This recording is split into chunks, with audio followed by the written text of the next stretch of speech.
ونسلم علی رسولہ الکریم اما بعد فاعوذ باللہ من الشیطان الرجیم بسم اللہ الرحمن الرحیم۔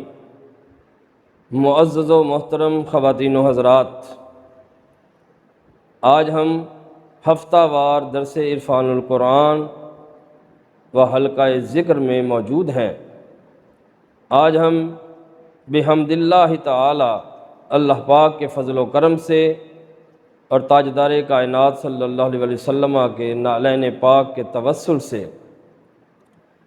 سورۃ البقرہ کا رکوع نمبر 15 کا مطالعہ کریں گے۔ اللہ رب کائنات نے ارشاد فرمایا، یا بنی اسرائیل، اے اولاد یعقوب، اذکروا نعمتی، میری اس نعمت کو یاد کرو، التی انعمت علیکم، جو میں نے تم پر کی، وانی فضلتکم علی العالمین، اور میں نے اس وقت تم کو تمام جہان والوں پر فضیلت دی تھی۔ کہ بنی اسرائیل کو یاد کروایا جا رہا ہے، یعنی یہود کو، یہود و نصارہ کو، کہ میری وہ نعمت یاد کرو کہ جب تمہارا دور تھا اور اس وقت تمہارے پائے کا پوری دنیا کے اندر کوئی شخص نہیں تھا، اور تم تمام جہان والوں پر فضیلت رکھتے تھے، تم افضل لوگ تھے، فضیلت والے تھے۔ میری اس نعمت کو یاد کرو۔ واتقوا، اور ڈرو، یومن، اس دن سے، لا تجزی نفس عن نفس شیئا، جس دن کوئی جان دوسری جان کا بدل نہ ہوگی، یعنی قیامت والے دن سے ڈرایا جا رہا ہے کہ اے بنی اسرائیل، تم کو میں نے تمام جہان والوں پر فضیلت بخشی تھی، لیکن تمہیں وہ فضیلت راس نہیں آئی، اور تم نے افضل امت ہونے کے باوجود آج جب وقت آیا ہے کہ تم میرے پیارے حبیب حضرت محمد مصطفیٰ صلی اللہ علیہ وسلم پر ایمان لے آؤ، تو آج تم منکر ہو گئے، حالانکہ تمہیں بخوبی علم ہے کہ تم ہی تھے جو اس نبی کے وسیلے سے دعائیں مانگا کرتے تھے،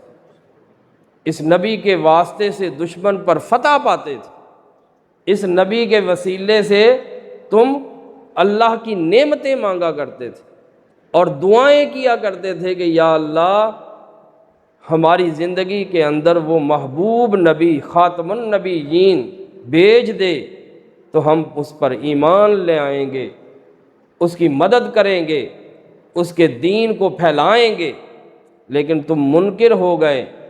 ڈرو اس دن سے جس دن کوئی شخص دوسرے شخص کا بدلہ نہیں ہوگا، کہ کوئی شخص یہ نہیں کہہ سکے گا کہ اس کو چھوڑ دیں اور مجھے سزا دے دیں۔ ہر شخص کو اپنی اپنی پڑی ہوگی، ہر کوئی اپنی بخشش کے لیے سامان اکٹھا کر رہا ہوگا، اپنے حساب کتاب کے دائرے کے اندر وہ اتنا مصروف ہوگا کہ اس کو کسی کی ہوش نہیں ہوگی۔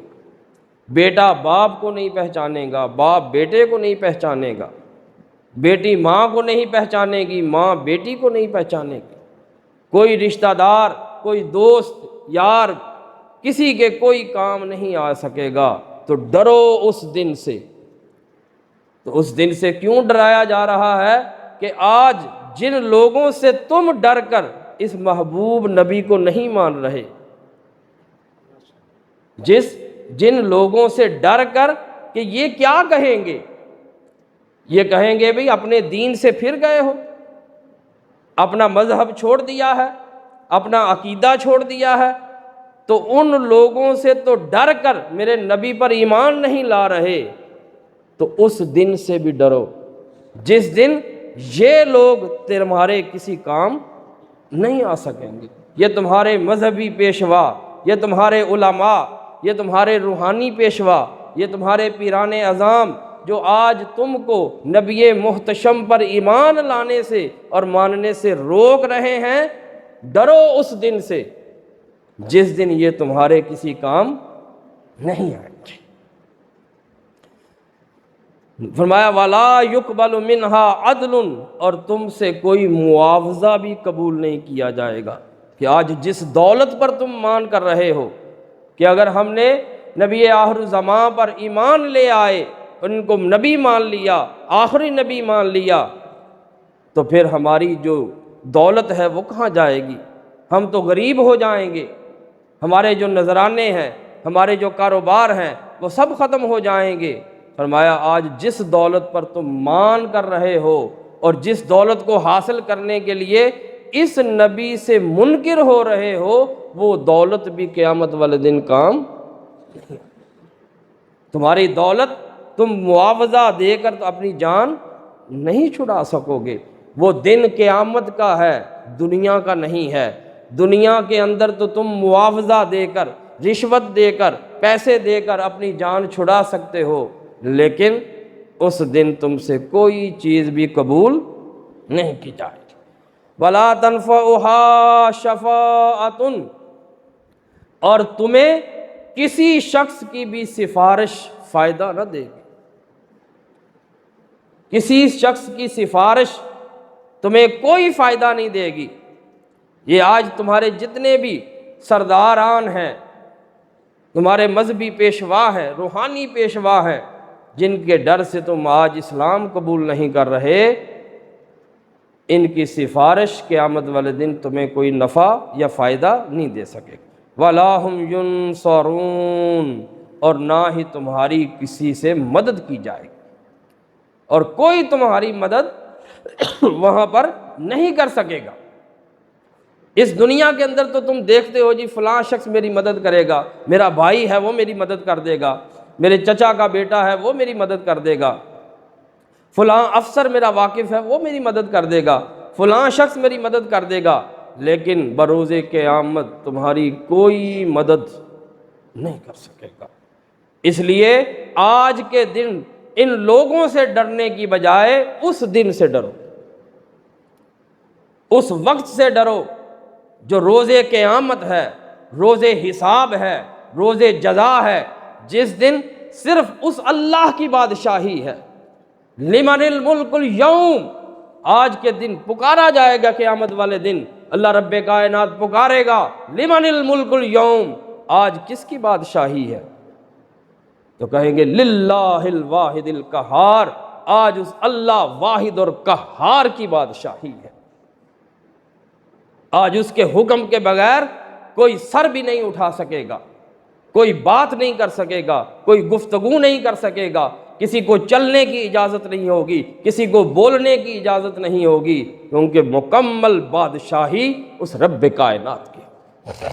اس دن سے ڈرو، ان لوگوں سے ڈرنے کی بجائے اس رب سے ڈرو، ان سرداران سے ڈرنے کی بجائے رب کا خوف اپنے دل میں لاؤ، اور اس نبی محتشم اور تاجدار کائنات پر ایمان لا کر اس رب کائنات کی غلامی کے اندر اپنے آپ کو لے آؤ۔ یہ سارا ڈرا کر اور بنی اسرائیل کو سمجھا کر پھر اللہ رب کائنات یہاں سے اپنے پیارے حبیب حضرت محمد مصطفیٰ صلی اللہ علیہ وآلہ وسلم کو دنیا میں بھیجنے کے ظاہری اسباب پیدا فرما رہا اور یاد کروا رہا ہے کہ بنی اسرائیل یاد کرو وہ وقت، وَإِذِ ابْتَلَىٰ إِبْرَاهِيمَ رَبُّهُ، کہ جب ابراہیم کو اس کے رب نے آزمایا، بِكَلِمَاتٍ، چند باتوں میں آزمائش کی اللہ رب کائنات نے حضرت ابراہیم علیہ السلام کی۔ حضرت ابراہیم علیہ السلام کے دو صاحبزادے بیٹے، حضرت اسحاق علیہ السلام اور حضرت اسماعیل علیہ السلام۔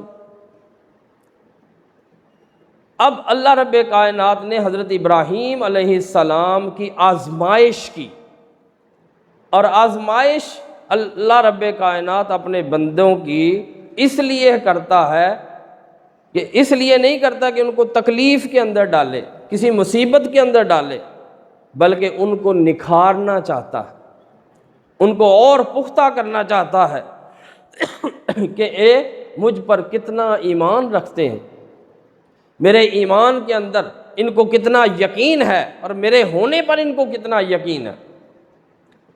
تو فرمایا کہ اللہ پاک نے حضرت ابراہیم علیہ السلام کو چند باتوں میں آزمایا۔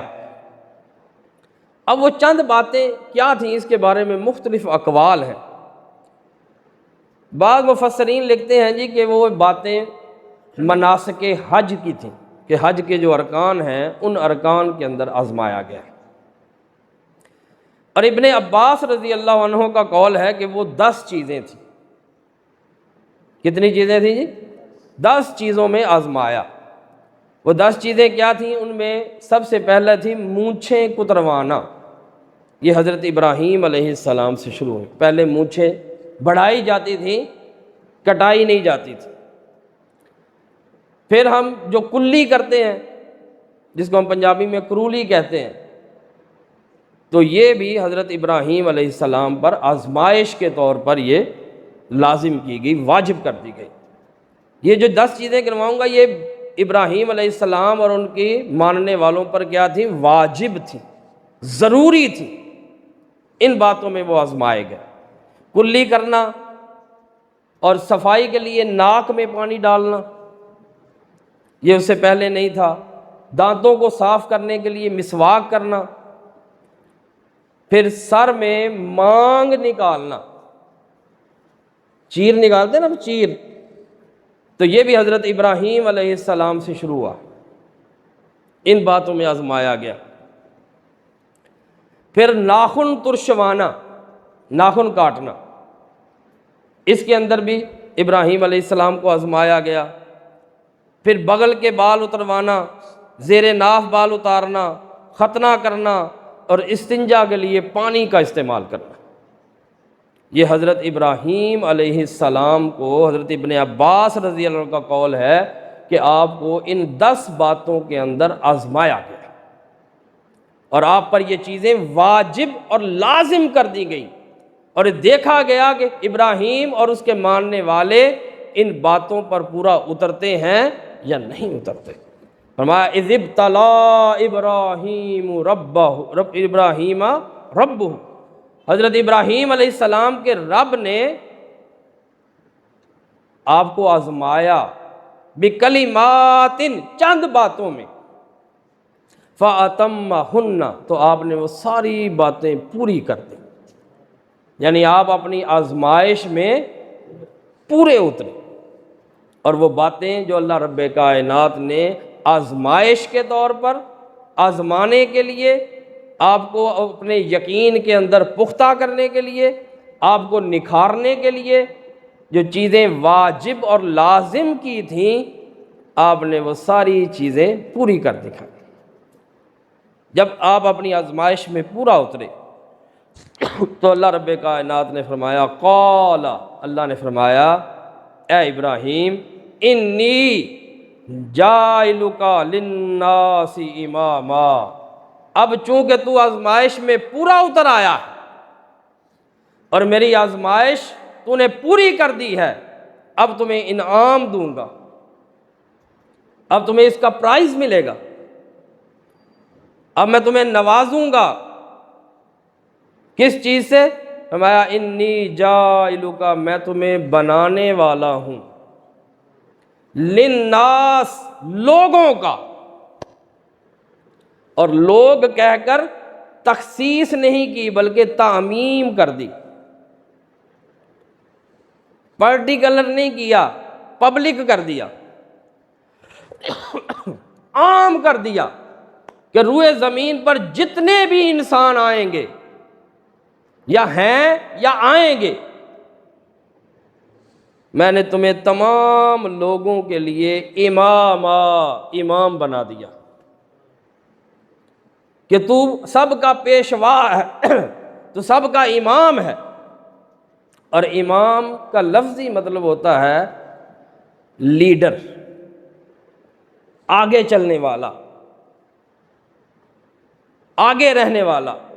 اس لیے جب ہمیں نماز پڑھاتے ہیں نا تو ہم ان کو کیا کہتے ہیں؟ امام کہتے ہیں، اور ہم ان کے مقتدی ہیں۔ تو حضرت ابراہیم علیہ السلام وہ پہلے شخص ہیں، وہ پہلے شخص ہیں جن کو اللہ رب کائنات نے امام کے خطاب سے نوازا، اور آپ سے امامت شروع ہوئی ہے، آپ سے امامت شروع ہوئی ہے۔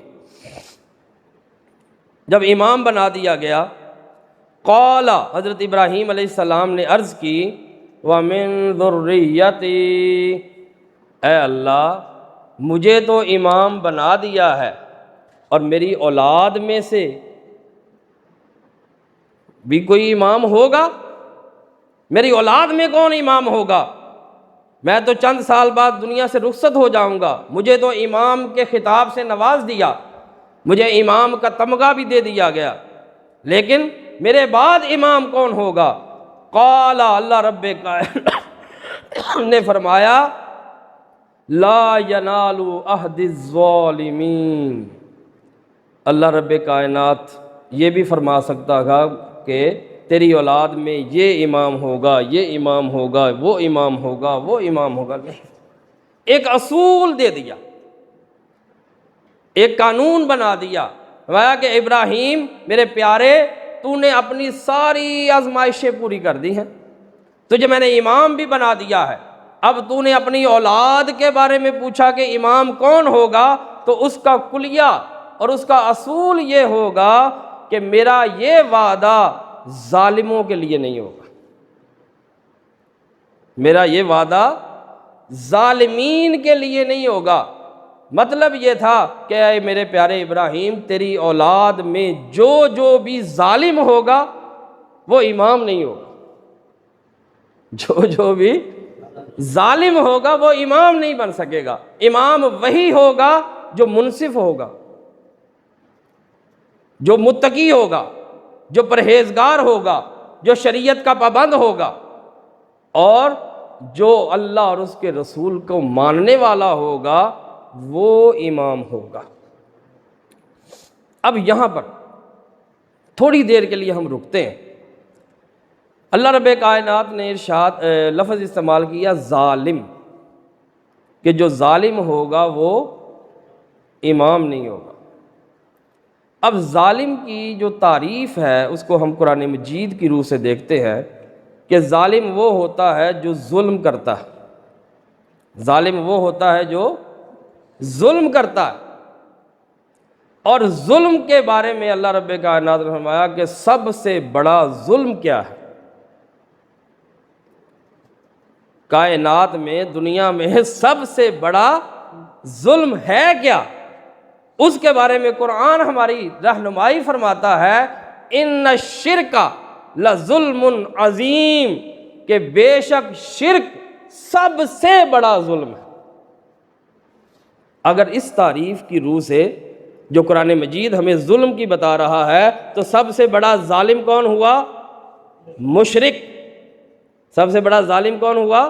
مشرک۔ اگر اس تعریف کو ہم یہاں پر اطلاق لگائیں تو اللہ رب کائنات فرما رہا ہے کہ اے ابراہیم، تیری اولاد میں جو مشرک ہوگا وہ امام نہیں ہوگا، جو شرک کرے گا وہ امام نہیں ہوگا۔ امامت کا منصب اسی کو سونپا جائے گا جو شرک سے پاک ہوگا، جو اللہ رب کائنات کی توحید کو مانے گا، اللہ کو وحدہ لا شریک مانے گا، وہ امامت کے منصب پر فائز ہوگا۔ اس لیے اگر آپ احادیث کا مطالعہ کریں تو حضرت ابراہیم سے حضرت اسماعیل علیہ السلام، اور آپ سے لے کر نبی دو جہاں صلی اللہ علیہ وسلم تک جتنے بھی لوگ آئے ہیں آپ کی نسل میں، آپ کی جو اجداد تھے، وہ سب کے سب شرک سے پاک تھے۔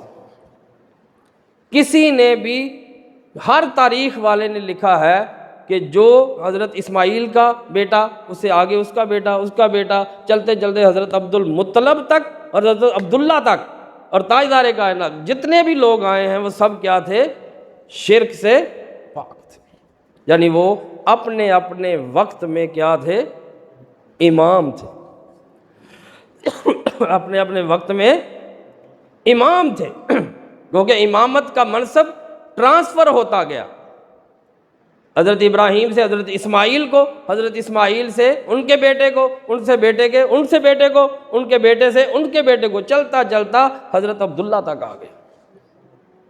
یہ امامت کا منصب، کیونکہ یہ سارے احباب مشرک نہیں تھے، موحد تھے، توحید پر عمل کرنے والے تھے، شرک سے پاک تھے، اس لیے اللہ رب کائنات نے ان کو امامت کے منصب سے سرفراز کیا۔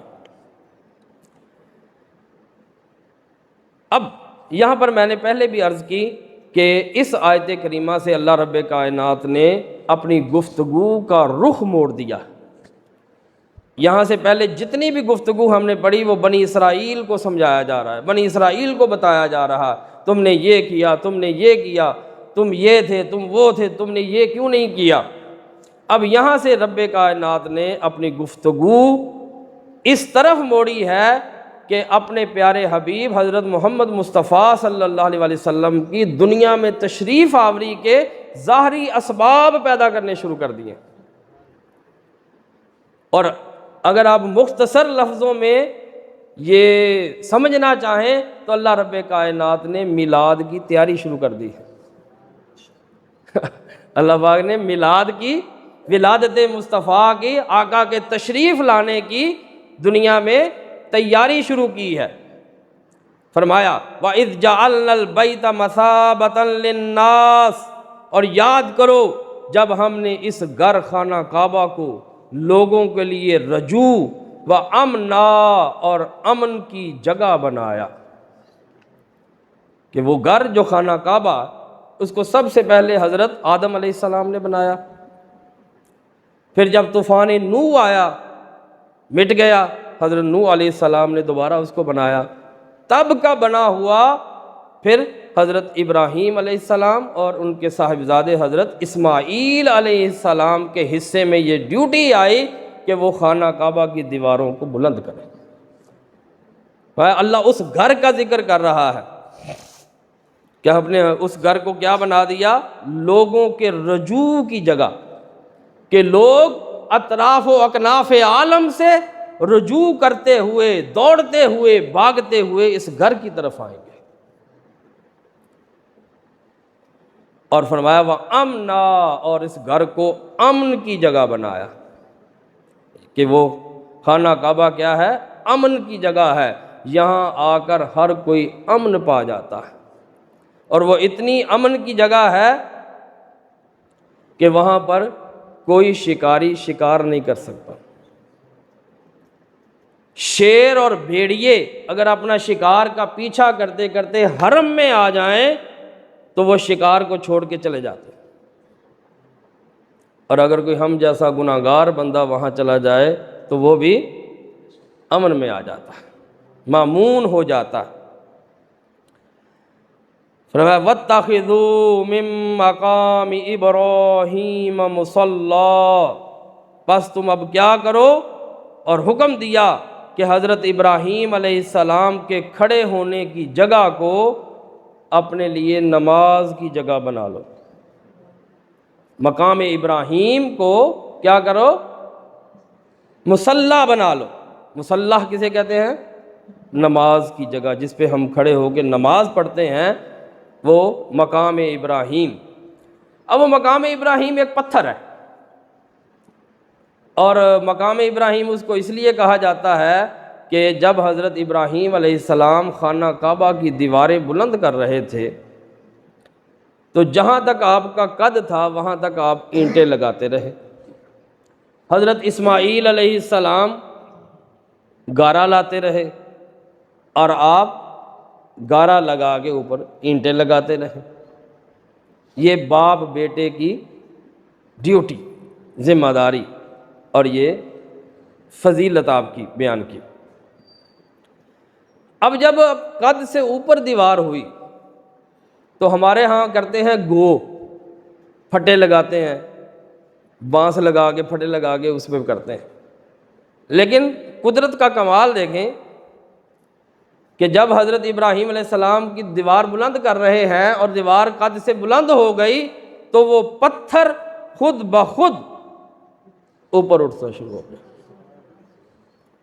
یہ اللہ کی قدرت تھی، اللہ کا معجزہ تھا۔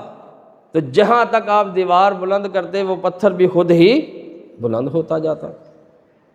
تو اس کو مقام ابراہیم کہتے ہیں۔ اس پتھر کو کہا کہ جہاں وہ پڑا ہوا ہے خانہ کعبہ میں، وہاں پر آپ نے 2 نفل ادا کرنے۔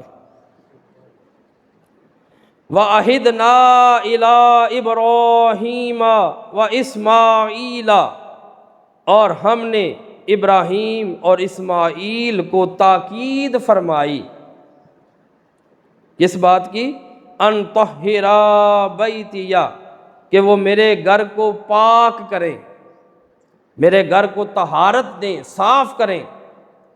کس کے لیے؟ للطائفین، طواف کرنے والوں کے لیے، والعاکفین، اور اعتکاف کرنے والوں کے لیے، والرکع السجود، اور رکوع کرنے والوں کے لیے اور سجدہ کرنے والوں کے لیے۔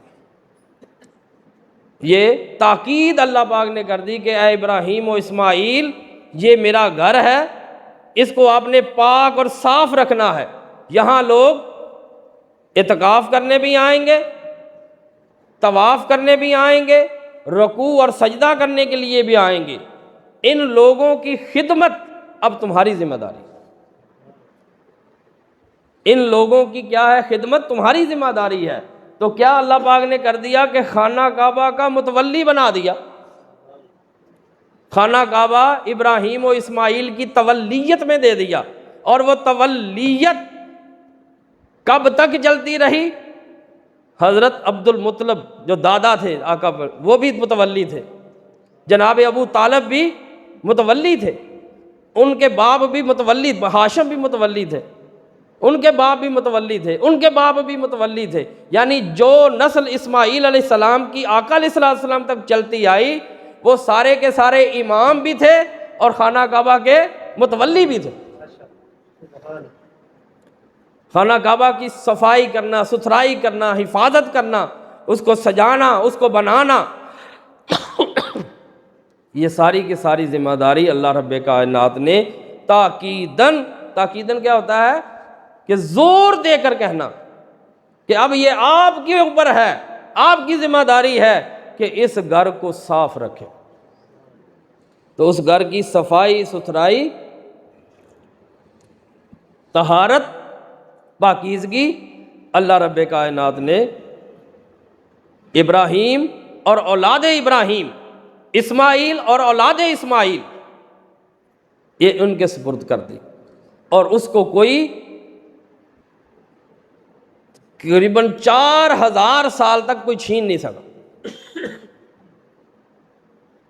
تقریباً 4000 سال کا عرصہ بتاتے ہیں کہ کوئی بھی اس کو یہ مقام و مرتبہ ان سے کوئی لے نہیں سکا۔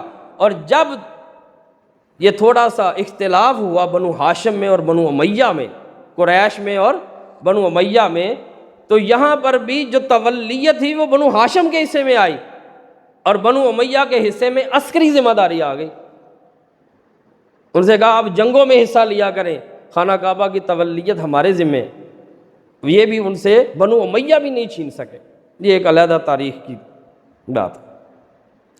وَإِذْ قَالَ إِبْرَاهِيمَ رَبِّ، اور جب ابراہیم علیہ السلام نے عرض کی، دعا کی، کہا رَبِّ اجْعَلْ هَذَا بَلَدًا آمِنًا، اے ہمارے رب اس شہر کو بنا دے امن والا۔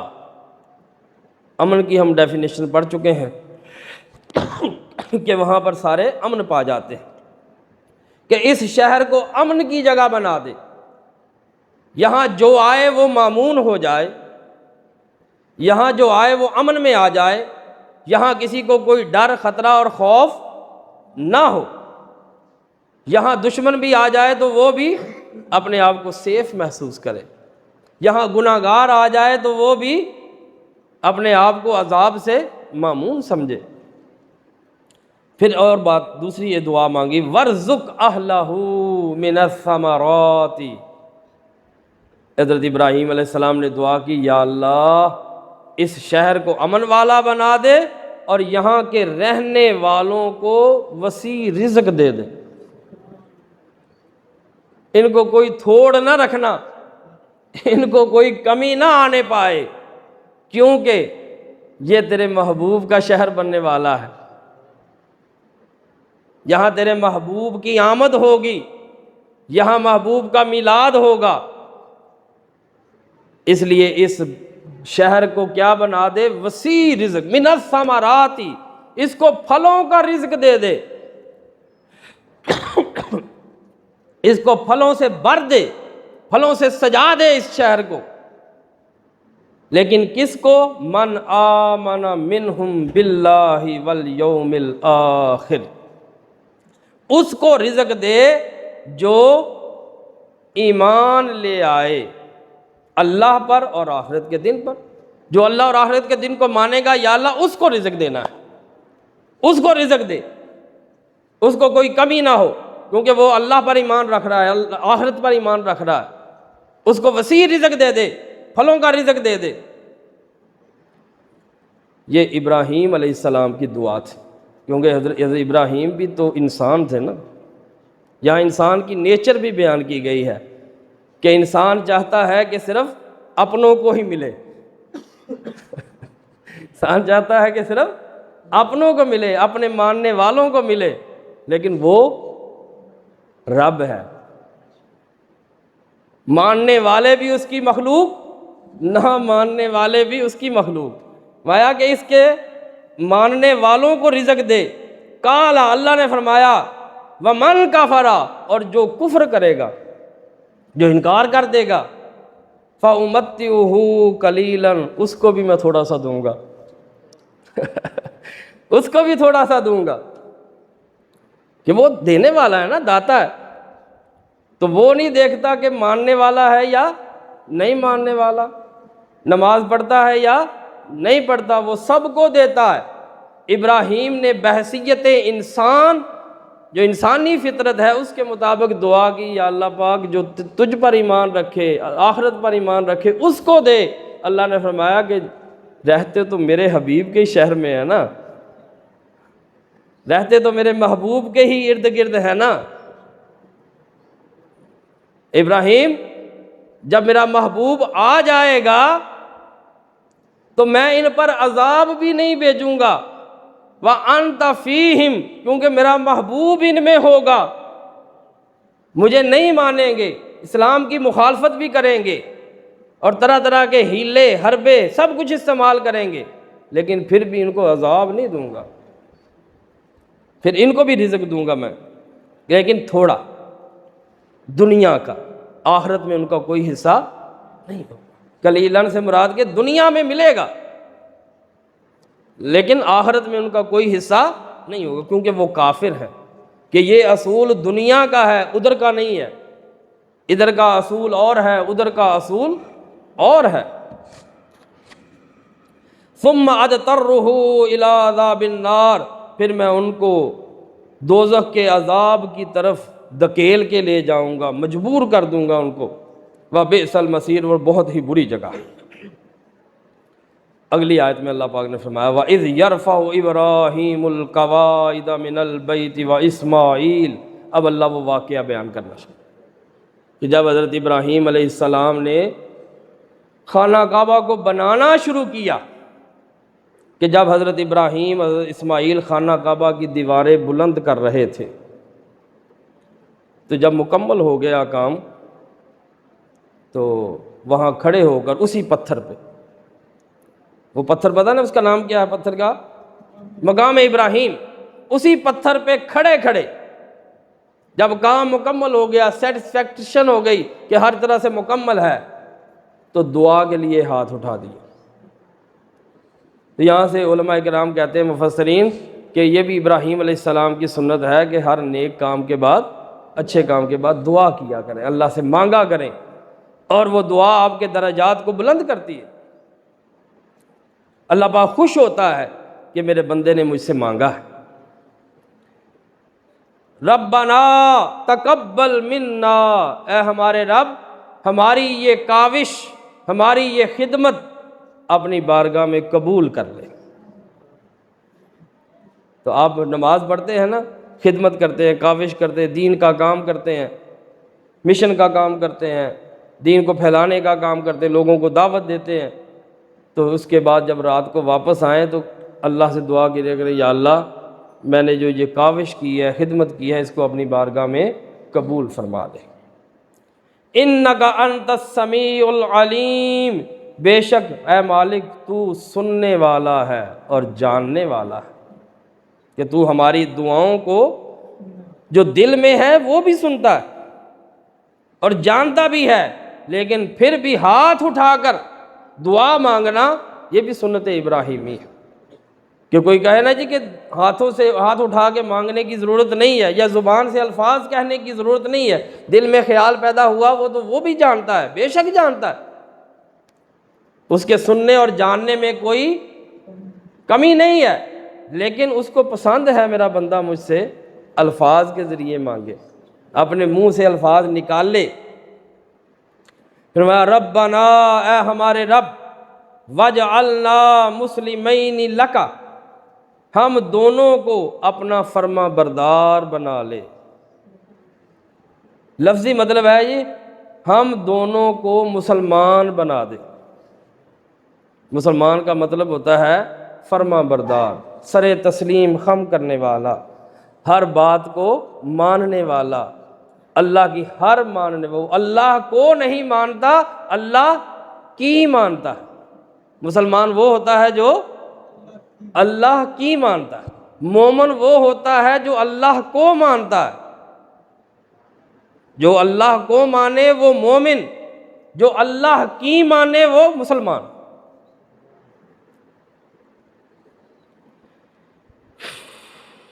بھی ایک تعریف انشاءاللہ پھر ٹائم ہوگا نا، کہ آمنت باللہ و ملائکتہ و کتبہ و رسلہ والقدر خیرہ و شرہ من اللہ تعالی والبعث بعد الموت، یہ ایمان کہ صرف مان لیا، اور جب بندہ نماز پڑھتا ہے، روزہ رکھتا ہے، حج کرتا ہے، زکوٰۃ دیتا ہے، یہ اللہ کی مانی تو مسلمان بن گئے۔ ہمیں اپنا فرما بردار بنا لے، اپنے آگے جھکنے والا بنا لے۔ وَمِن ذُرِّيَّتِنَا، اور ہماری اولاد میں سے امتن، ایک امت پیدا فرما، مسلمتن لک، جو تیری فرما بردار ہو۔ ہمیں بھی مسلمان بنا دے اور ہماری اولاد میں ایک امت پیدا کر، ایک قوم پیدا فرما جو تیری فرما بردار ہو، وہ بھی مسلمان ہو۔ وَأَرِنَا مَنَاسِكَنَا، اور ہمیں ہماری عبادت کے طریقے سکھا دے، جو ہم نے عبادت کس طرح کرنی ہے، کیا کیا طریقے ہیں، یہ سارے مناسک ہمیں سکھا دے۔ وَتُبْ عَلَيْنَا، اور ہم پر نظر کرم فرما، رحمت کی نظر کر دے۔ اِنَّكَ أَنْتَ التَّوَّابُ الرَّحِيمُ، بے شک تو ہی توبہ قبول کرنے والا اور بڑا مہربان ہے۔ کتنی دعائیں ہوگی جی حضرت ابراہیم علیہ السلام کی؟ ایک تو دعا فرمائی کہ اس کے رہنے والوں کو رزق دے دے،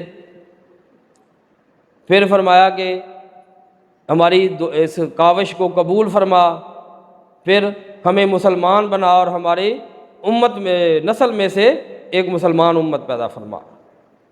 پھر ایک اور دعا مانگی، ربنا، اے ہمارے رب، وَابْعَثْ فِيهِمْ رَسُولًا مِّنْهُمْ، اے اللہ بھیج دے، مبعوث فرما، بھیج دے، فیہم، ان میں، رسولاً، وہ رسول کہ جس کی خبریں سنتے آئے ہیں، جس کے بارے میں سنتے آئے ہیں کہ وہ نبی آخر الزماں ہے، وہ اللہ کا محبوب ہے، اللہ نے اس کے لیے ساری کائنات کو بنایا ہے، اللہ نے اس کے لیے ساری کائنات کو سجایا ہے، نبیوں کو نبوت بھی اس کے صدقے سے ملی ہے، ابراہیم کو خلت بھی اس کے صدقے سے ملی ہے، موسیٰ کو کلیمی بھی اس کے صدقے سے ملی ہے، عیسیٰ کو روح اللہ بھی اس کے صدقے سے ملا ہے، اور اسماعیل ذبیح اللہ ہوں گے تو وہ بھی اس کے صدقے سے ہوں گے، آدم نجیح اللہ ہے تو وہ بھی اس کے صدقے سے ہوں گے، تو سب کو تو سارے مرتبے اس کے صدقے سے ملے ہیں اور ملنے ہیں۔ یا اللہ وہ نبی بھیج دے، وہ رسول بھیج دے، منہم ان میں سے، یعنی میری نسل میں سے، میری ذریت میں سے، جو میری نسل میں سے ہو، میری ذریت میں سے ہو۔ اور ذریت تو آپ کے دو بیٹے تھے، حضرت اسحاق علیہ السلام اور حضرت اسماعیل علیہ السلام، لیکن اس وقت جب یہ دعا مانگی جا رہی تھی آمد مصطفیٰ کی دعا مانگی جا رہی ہے، تو اس وقت کون تھے پاس؟ حضرت اسماعیل علیہ السلام۔ حالانکہ حضرت اسحاق علیہ السلام کی نسل میں سے بے شمار نبی ہوئے، بڑی کثیر نبی ہوئے، لیکن حضرت اسماعیل علیہ السلام کی اولاد میں کوئی نبی نہیں گزرا سوائے آقا علیہ الصلوۃ والسلام۔ یہ دعا حضرت ابراہیم علیہ السلام کی، اے اللہ پاک ان ہی میں سے رسول بھیج دے۔ کون سا رسول؟ یتلو علیہم آیاتک، جو ان پر تیری آیتیں تلاوت کرے، وَيُعَلِّمُهُمُ الْكِتَابَ وَالْحِکْمَةَ، اور انہیں کتاب اور حکمت کی تعلیم دے، وَيُزَكِّيهِمْ، اور ان کا خوب تزکیہ کرے، ان کی روح کو پاک کرے، ان کے دلوں کو پاک کرے۔ اِنَّكَ أَنْتَ الْعَزِيزُ الْحَكِيمُ، بے شک تو ہی غالب حکمت والا۔ تو تاجدار کائنات صلی اللہ علیہ وسلم نے حدیث مبارکہ کے اندر اپنا میلاد خود بیان کیا، اور یہ آیت میلاد ہے کہ یا اللہ وہ نبی بھیج دے، وہ رسول بھیج دے۔ آقا نے فرمایا، امام بغوی نے ایک حدیث روایت کی ہے، حضور علیہ الصلوۃ والسلام نے فرمایا کہ میں اللہ تعالیٰ کے نزدیک خاتم النبیین لکھا جا چکا تھا، میں اللہ تعالیٰ کے نزدیک آخری نبی لکھا جا چکا تھا، حالانکہ آدم علیہ السلام کا پتلا اس کا ابھی خمیر تیار ہو رہا تھا، اس کی مٹی ابھی گوندی جا رہی تھی، ابھی آدم علیہ السلام بنے نہیں تھے، ابھی فرشتے مٹی کو گوند رہے تھے، میں اس وقت بھی اللہ کے ہاں آخری نبی لکھا جا چکا تھا۔ میں تمہیں اپنے ابتدائے حال کی خبر دوں کہ میں تم کو اپنی خبر بتاؤں میں کب سے ہوں؟ فرمایا میں دعائے ابراہیم ہوں، کہ میں حضرت ابراہیم علیہ السلام کی دعا کا ثمر ہوں، جو انہوں نے خانہ کعبہ کی تعمیر کے وقت مقام ابراہیم اس پتھر پہ کھڑے ہو کے رب کے حضور دعا کی تھی، ربنا وابعث فیہم رسولا، اے اللہ ان میں وہ رسول بھیج دے۔ میں وہ رسول ہوں، میں وہ رسول ہوں جو دعائے ابراہیم ہوں، میں بشارت عیسیٰ علیہ السلام ہوں، کہ میں حضرت عیسیٰ علیہ السلام کی خوشخبری ہوں جو انہوں نے اپنی امتیوں کو دی تھی، مبشرم برسول یاتی من بعدی اسمہ احمد، میں تمہیں خوشخبری سناتا ہوں اس رسول کی جو میرے بعد آئیں گے، ان کا نام احمد ہوگا۔ میں اپنی والدہ کے اس خواب کی تعبیر ہوں جو انہوں نے میری ولادت کے وقت دیکھا، اور ان کے لیے ایک نور ظاہر ہوا جس سے ملک شام کے ایوان اور محل ان کے لیے روشن ہو گئے۔ تو یہ ہے آقا علیہ الصلوۃ والسلام کا میلاد مبارک، جس پر لوگ اعتراض کرتے ہیں جی کہ میلاد کہاں ہے؟ میلاد تو قرآن کھول کھول کے بیان کر رہا ہے۔ حضرت ابراہیم علیہ السلام خانہ کعبہ کی تعمیر کر کے رب سے دعا کر رہے ہیں، یا اللہ وہ رسول بھیج دے، اور آقا نے اپنی حدیث مبارکہ میں اس کی تصدیق بھی کی کہ میں ہوں وہ رسول جو دعائے ابراہیم۔ تو معزز سامعین کرام، دعا ہے کہ اللہ رب کائنات ہماری آج کی اس حاضری کو قبول فرمائے۔ وما علینا الا البلاغ المبین۔